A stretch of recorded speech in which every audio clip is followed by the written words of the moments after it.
قصتنا بتبتدي يا صديقي سنة 1974 في بلدة صغيرة بأمريكا. حصلت حادثة مرعبة خلت كل الناس في القرية عايشين في رعب.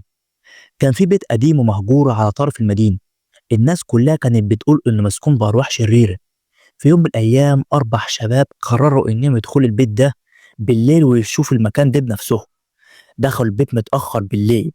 الجو كان بارد وغامض بشكل يخوف. فجأة بدأوا يسمعوا أصوات غريبة، همسات وخطوات كأن في حد ماشي وراه. وهم بيتحركوا في أوض البيت النور اللي كان معاهم فجأة انطفى والمكان غرق في ظلم. حاولوا يولعوا النور تاني بس ما اشتغلش.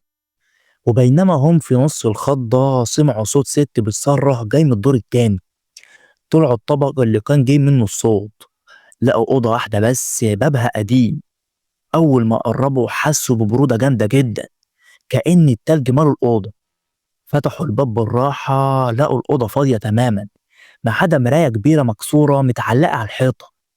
أول ما بصوا في المراية كانت هنا الصدمة. ظهر وراهم وش ست كبيرة في السن، وشها مرعب تماما. الشباب أول ما لقوا المنظر ده يا صديقي جريوا بره البيت وهم مرعوبين وقلبهم هيقف من الخوف. وأول ما خرجوا من باب البيت اتقفل وراهم بعنف.